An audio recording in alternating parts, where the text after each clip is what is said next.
Summer is here. Do you know how much water your landscape needs? You might be surprised because less is more. Mandatory summer watering restrictions are in effect May through August, and that means no watering from 11 a.m. to 7 p.m. and never on Sundays. Slowly increase watering your grass from 3 to 4 days a week and only add more days if you need it. For drip irrigated plants and trees, 4 days a week is plenty. Find water-saving tips at snwa.com. SNWA is a not-for-profit water agency.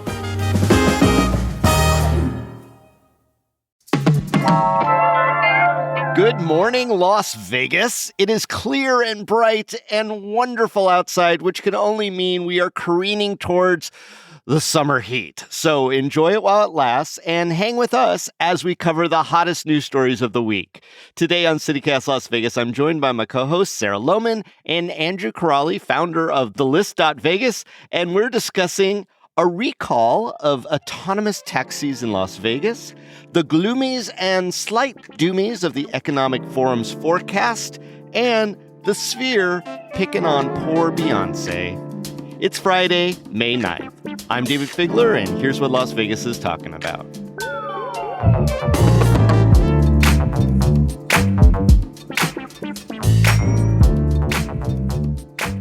Andrew, Sarah, welcome to the Friday News Roundup. Morning, David.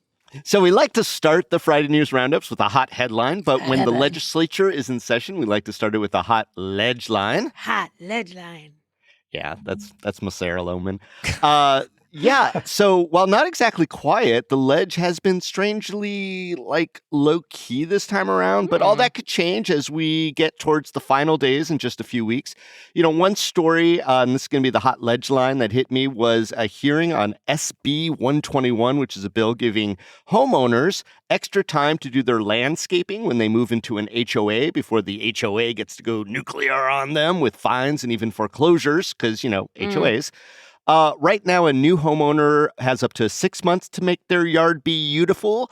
The bill would allow 3 years for cash-strapped folks to come into compliance with those HOA rules, and the HOAs brought out the big guns in opposition. Senator Dina Neal called opponents classists, and the HOAs are like, hey, don't buy into our master plans if you can't afford it, y'all. Now, that is the spicy that I have been looking forward to all session. So what do y'all think about that? I mean, it's a little insane because isn't part of the point of joining an HOA is that someone else is cutting your grass and doing your landscaping? Isn't that a big perk? No. Oh, you're a new homeowner, but you're not in an HOA. That's why you're not in an HOA. I did live in an HOA when I first moved here for a year and a half. That's common areas. Yeah, common areas are manicured. And it was like a condo community, you know? But if your grass is too high on your lawn in an HOA, they'll send you a letter that says, we are going to sell your house if you do not fix this shit. Yeah, Seriously, so I have not bought into an HOA, but that's harder and harder to do, you know? Yeah. Also, nobody should have grass, first of all. But also... Well, no, make the landscaping nice. I mean, it doesn't necessarily mean grass. Yeah. I'm glad I didn't want to be in an HOA, honestly, because I did want control over my land because I've got my wild-ass native plant garden out back. Right. And there is often a lot of investment when you first move into a home. Things have to wait years and years and years. So even though my place was in pretty great shape, there's definitely stuff that I would love done this year, but it's probably not going to get done for 2 or 3 years. So, Andrew, isn't that the whole point of gated communities is that you are upper echelon and that you got the dough to keep out the people who don't want to make nice, have cars in their lawn and shit? Yeah, there's an argument to be made that, hey, you bought into the HOA, so you know what you sign those CC and Rs, yeah. But I have to, admit a sort of personal, constitutional, volcanic hatred for HOAs. And so any piece of legislation that curtails their unchecked power, I'm in favor of. Yeah, 3 years, it actually does sound like a bit long to get your landscaping in order. 1 to 2 years sounds reasonable. But like Sarah says, there are all these crazy expenses that just come up that you didn't anticipate, and it could be everything infrastructural costs stuff with your house. About $1,000. Yeah, so that makes me think 3 years is not that crazy. All right, well, let's get into this week's news. Something called Zooks is in the news, which this is just 2025 for me. I don't think that 20 years ago that word could even come off of anyone's lips. And now here it is, very naturally part of a recall. Sarah, what are the Zooks? First of all, they were saying shit like the bee's knees in the 1920s. So we've been saying stupid words for a long time as a historian. Yeah. All right. So this is, I mean, also think about the word margarine. I know I'm just rambling, but everything, right. Free associating. Yeah. Margarine, like everything had an I-N-E ending. Like it's a nonsense word, speaking of brands. So this is weird because it happened last month, but the news is only breaking now. And I don't know why it went down like that. So the Amazon-owned Zoox, which is a self-driving autonomous vehicle that is going to be provided as a taxi service within the next year here in Las Vegas. They've been operating in Las Vegas since 2019. So on April 8th, one of their Zoox Robotaxis was operating in autonomous mode when it crashed into an occupied passenger vehicle. Oof. I've honestly read a couple descriptions of the crash, and I cannot fully visualize it, but basically the Zoox software anticipated that the passenger car was going to move forward, and instead the passenger car stopped, and so the Zoox crashed into it, which honestly seems like a pretty normal human accident as well. And no one was injured, and both vehicles had minor damage. So literally, a fender bender, we might call it in the human world. Robots call it the 0.3% expected. Yeah, whatever the Zoox is doing in its software. And by the way, I did brain. say robot, and I don't care. We just come to expect it and demand it, frankly. So after this happened, they stopped all autonomous vehicles from running in Vegas. They updated the software, ran a bunch of simulations, and the driverless testing, it's not available to the public yet, resumed April 17th. Zoox said in a statement, "Through this voluntary recall, we want to demonstrate our commitment to transparency, regulatory compliance, and rider safety in the communities we serve." And a Zoox spokesperson said the incident would not affect the company's planned commercial robotaxi service being rolled out this year. Interesting. The robots are taking jobs away from bad drivers in Las Vegas. I'm sad about that. Only a handful of municipalities around the country have allowed autonomous vehicles to use their streets as testing grounds. So just the big question here is this a good thing for Las Vegas? Well, I'm like sort of philosophically deeply ambivalent about, self-driving vehicles, because I think some jobs and activities, they should be outsourced to robots. And I think the default, knee-jerk kind of thing is like, save the humans. But you know what? We're okay at driving, so maybe robots can do it better. Robots can do it better. Yeah. That said, Zoox it's essentially like a private bus. But for me, when you get into the realm of, buses, I think public transportation, and I always go to a mental space where I start to resent big corporations kind of coming in and sort of, wheedling their way into our transportation infrastructure. And so I'm cool with it, but there should be a price of entry, not just in terms of like safety and, calibration and ensuring these things are okay to operate, but are we charging Amazon like any kind of fee for the impact on our infrastructure, the impact to our traffic? That's a good point, I wonder Andrew. about that. Commitment to community costs. Community costs. Yeah. And that's a great point. As we're looking into the whole Tesla tunnel situation, it's like, should all this public transportation be privatized, right? Hopefully the cities, if they're integrating it, are gonna, stand strong on this. Is on a privatized level, like as far as my personal vehicle or a taxi like Uber or Lyft replacement, I welcome the robot drivers. I am so excited for this new era. I have a serious... You're not going to get a drunk robot come in picking you up. No. Who knows? Drooling a little oil can. I have a serious and an unserious reason why. Which one would you like to hear first? Unserious. Always unserious, please. I love napping, and whenever I'm driving, all I would rather be doing is napping. Going to LA, going to Arizona, New Mexico. I just want to be asleep. And all the time I am driving, I'm thinking, why aren't I asleep? And this is just happening around me. I just have nightmares of waking up in like Mexico when I just wanted to go to the Costco. I don't care. I'm still happy I didn't have to drive myself and could nap instead. I'm fine. Remind me with not to carpool with Sarah. Right. I don't nap while I'm driving. I want to be. I'm angry when I'm not. So I'm very excited for this new era. Two, I actually would love to remove some of the human element from a Lyft or an Uber because I think it would probably surprise you to how often I get sexually harassed coming from the airport to my house. And it's a scary situation when you're on the highway at 70 miles an hour and like your driver is hitting on you. You can't just like open the door and roll out. So I would love to remove that element from my life and just like sit in an autonomous vehicle peacefully and alone. That's it. Yeah. Plus, the driver knows where I live. Yeah. Well, on the other hand, there is the collection of data stuff. All technology still scares me. I guess I'm leaning towards Luddite, and I just want less cars on the road. So I don't know. I guess this makes that better because it probably isn't a fossil fuel using vehicle. I don't know. This is going to sound like a kind of a nuts angle, but I've also had male friends in my life say that they like miss the days of, everyone's on Google Maps now and they miss the days of just like getting out there and getting lost. And it's like, no, like for women, for femme presenting people, that's dangerous. My life has been made actually a lot safer because of technology as opposed to unsafe through the collection of data. I'm sure there's lots of things we could get into, but on the day to day, I'm more secure as a human being. Well, I'm not going to stop flipping off robot cars, even if there's no driver in it, if they do something that's shitty to me on the road. I guess the bottom line is, Zooks, this is Vegas. Contribute to the community, get to know the landscape, figure out your tech, and do best. Do best.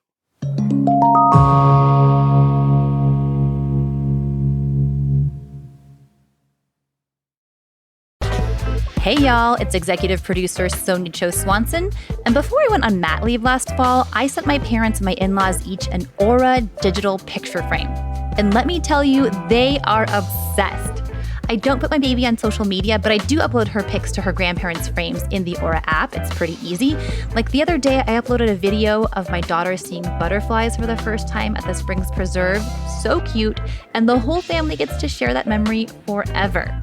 Sometimes my father-in-law will actually take a picture of his Aura frame and then text it to me when he sees a photo that he really loves. Aura has a great deal for Mother's Day. For a limited time, listeners can save on the perfect gift by visiting auraframes.com to get $35 off plus free shipping on their best-selling Carver mat frame. That's auraframes.com, promo code CityCast. Support the show by mentioning us at checkout. Terms and conditions apply. How does PwC take your company to the leading edge? They bring the sharpest minds in tech to your team, so you can bring the ideas that will transform your business.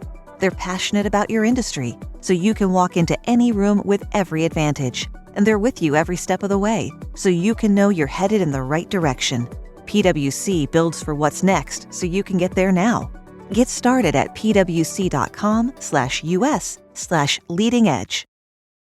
Okay, a lot of eyes were waiting for the Economic Forum, whatever that entity is, to tell us what is on the horizon when it comes to money in our community and how we could spend it in the budget for the legislature. And predictably, it is not looking as fantastic as years in past. Andrew, what was the report? Yeah, so long story short is that, surprise, imagine me throwing a bunch of black goth glitter into the air on that one. We've got a state budget shortfall of anywhere from $160 million to $350 million, and that's depending on your taste for pessimism. So according to a revenue forecast for the State Education Fund, it's indicating a nearly $160 million decrease from previous projections. And this is according to the Economic Forum. And what's the Economic Forum? It's this group of advisors who help the legislature create their biennial budget by predicting what the tax revenue is going to be. So they're kind of like the Bene Gesserit from Dune, right? They're this cloister of diviners and brainiacs whose words carry a lot of weight. And this forecast of a shortfall is particularly concerning because the forum has actually revised it since their last forecast in December, which is kind of rare.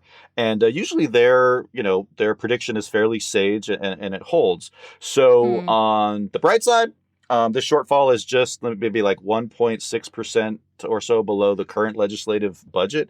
But on the dark side, some are seeing this as like a grim shadow on the horizon foretelling a recession, especially with, Trump's draconian immigration crackdown, chaotic tariff policy, all of which is putting a big choke on, tourism and business. So in either case, it means, cuts to planned education funding and, further legislative bills this session are kind of in limbo because there's no not Christmas a lot of hope tree. of them being.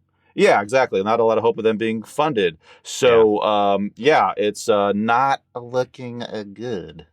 Golly, I mean, they had a forecast in December, and now they've completely radically changed it. I mean, what could have happened between December and April? Anyway, Yeah. So this is one of those occasions when actual economists are doing the heavy lifting of analyzing the numbers and the trends and stuff, and not some sort of bought for sunny forecast that everything is money all the time.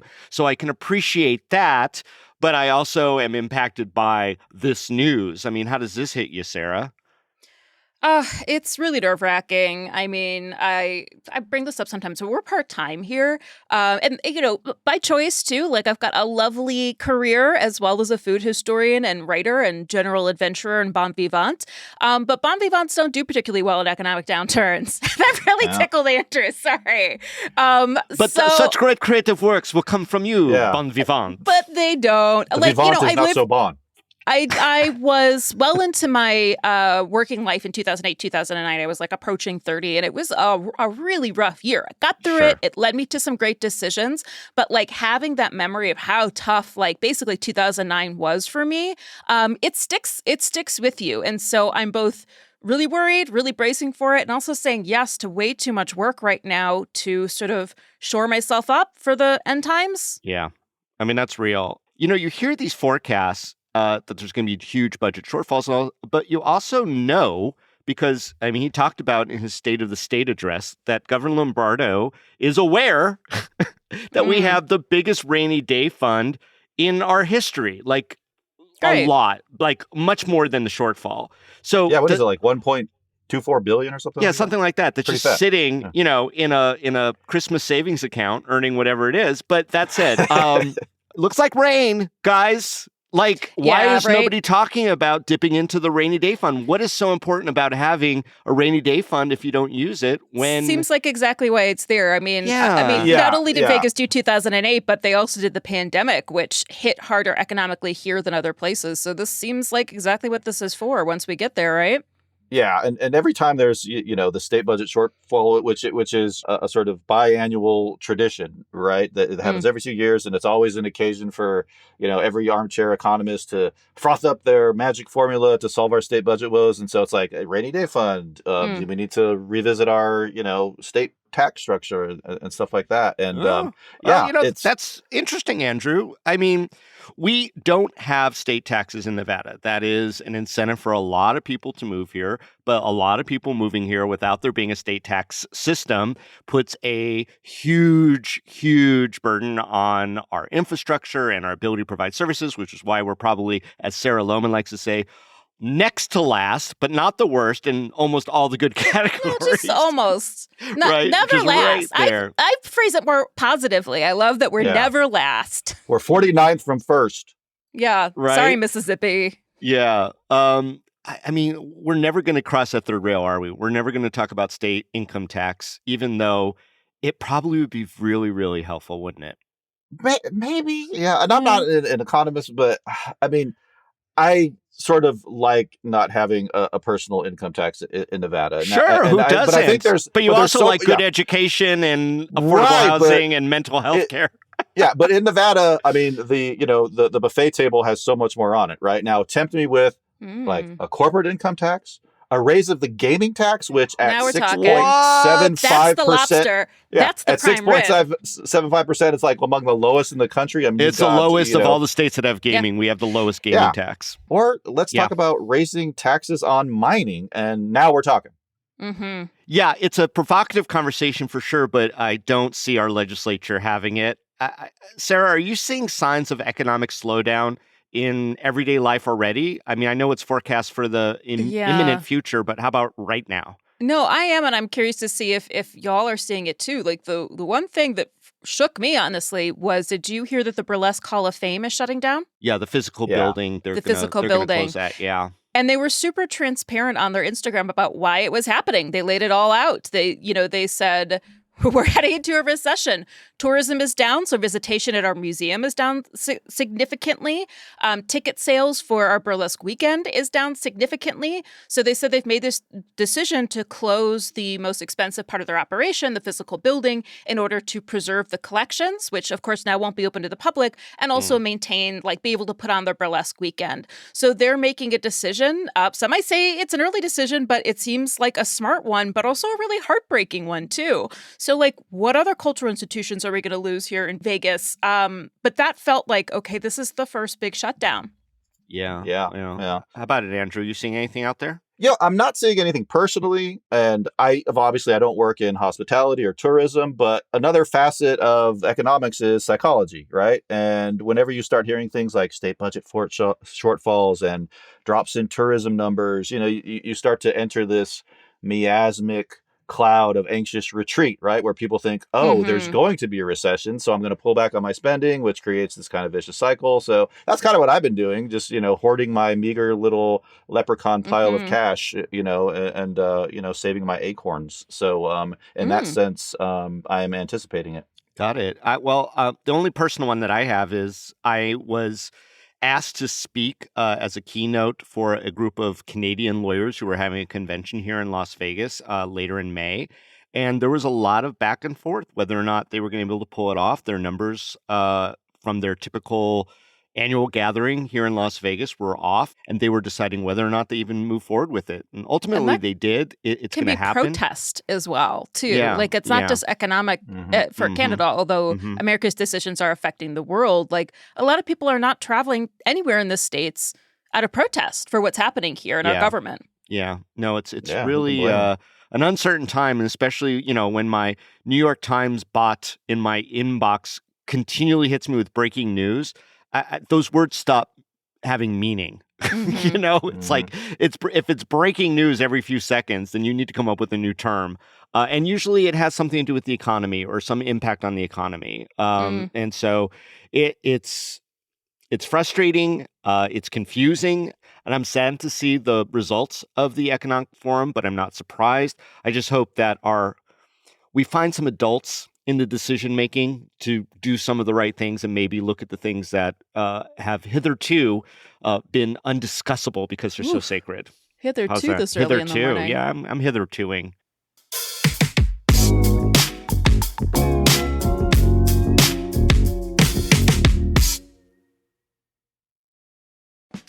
Las Vegas design lovers, this one's for you.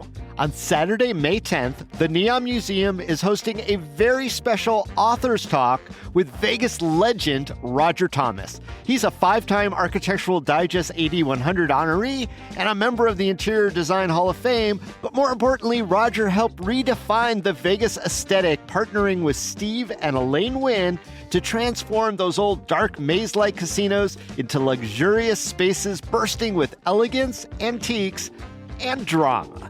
In this exclusive event, moderated by the Neon Museum's executive director, Aaron Berger, Roger's going to be discussing his stunning new book, Resort Style: Spaces of Celebration. It's a visual journey through the spaces that made Las Vegas iconic. Every attendee gets a free copy of the book and access to a book signing immediately following the program. So don't miss out on your chance to meet one of the most influential designers in Las Vegas history.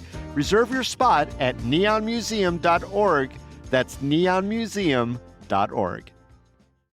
This episode is brought to you by Loom by Atlassian. Are you feeling stuck at work? Get your team unstuck with Loom video messaging and move work forward.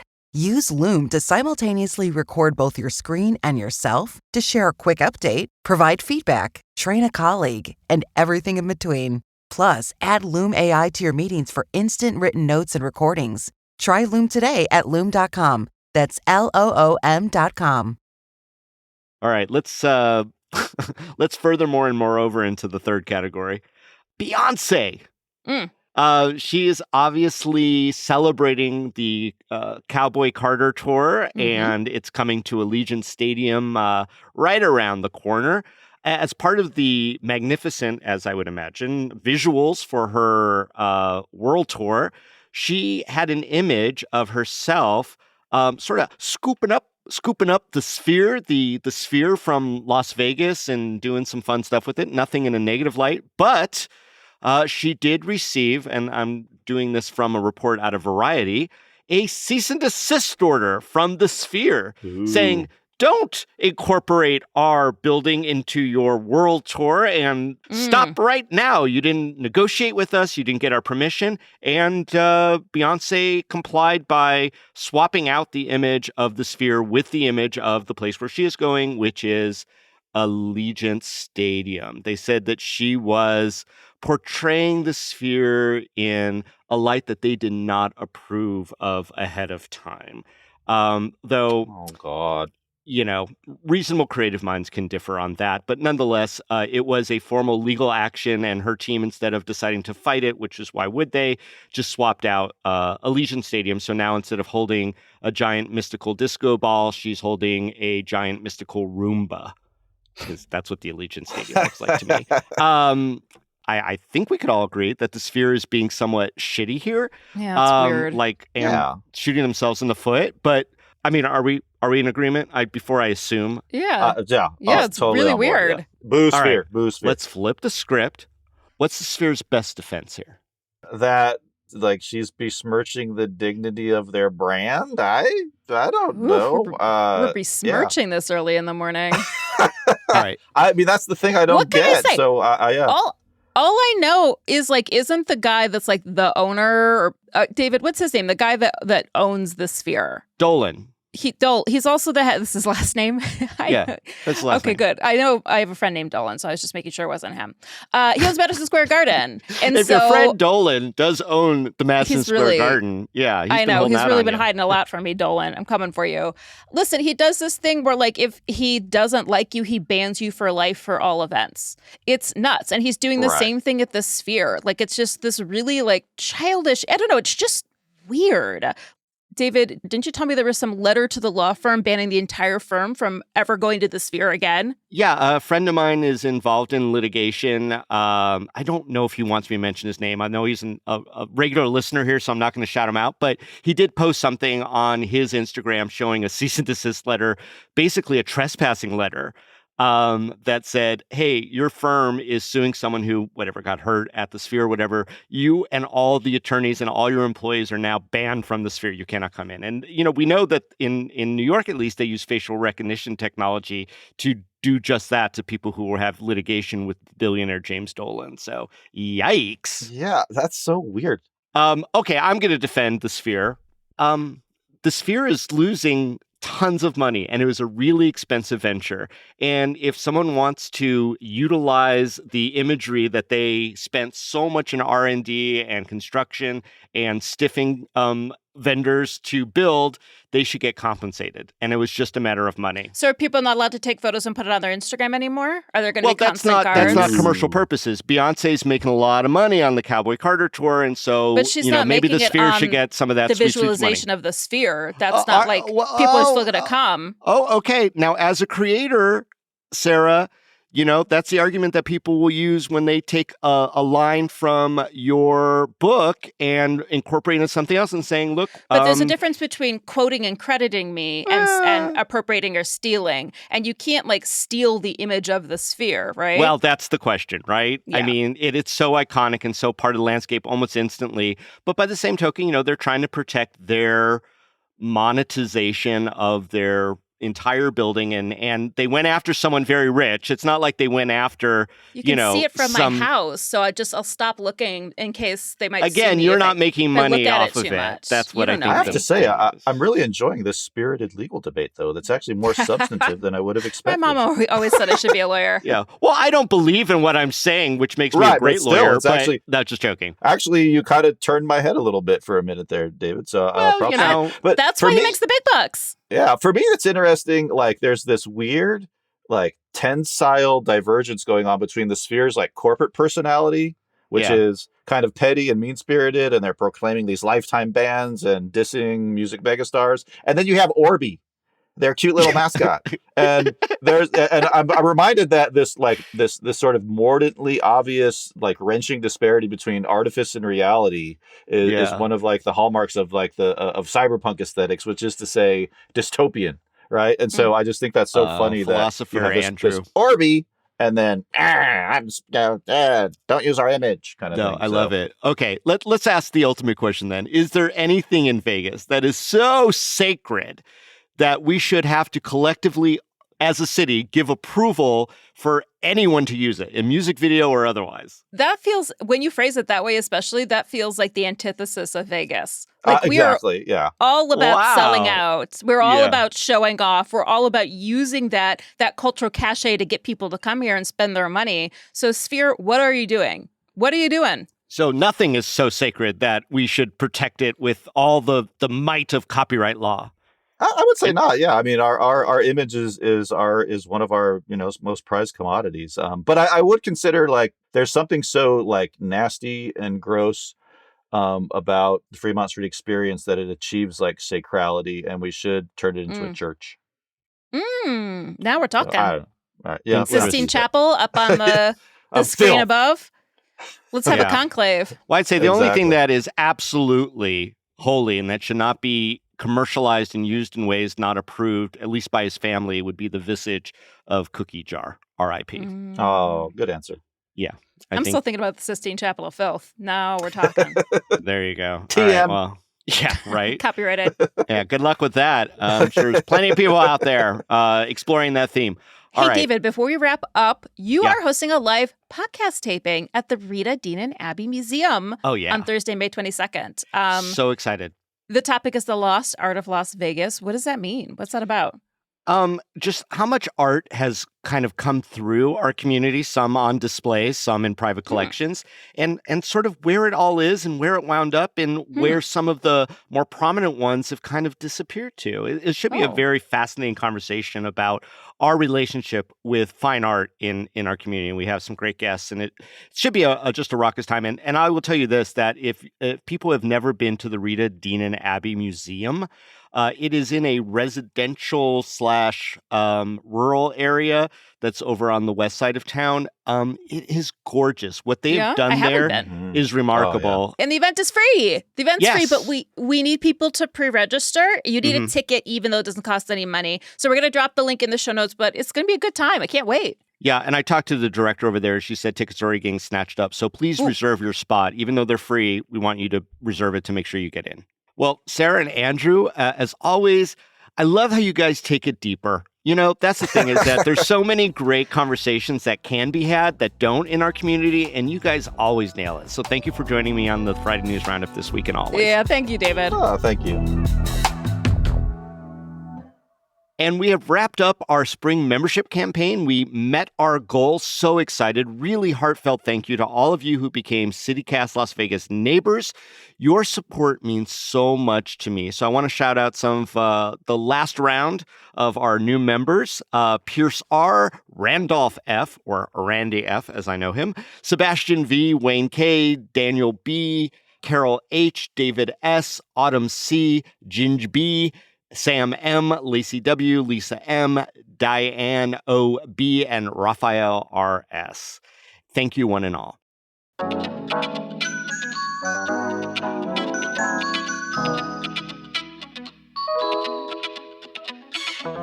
That's all for today here on CityCast Las Vegas.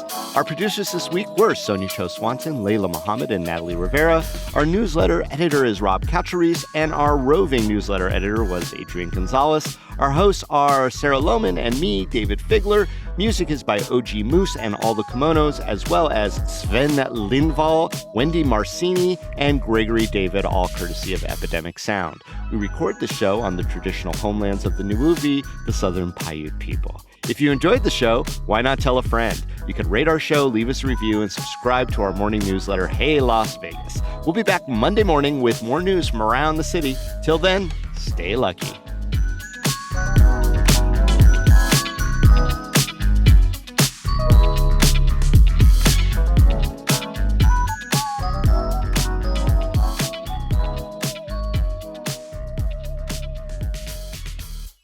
you and David had a great back and forth on the legal stuff Thank there. you. That was good. Thank you. I'll debate David any day. I was eating invisible popcorn. That actually made me hungry. Maybe I'd like to be eating visible popcorn now that I think about it.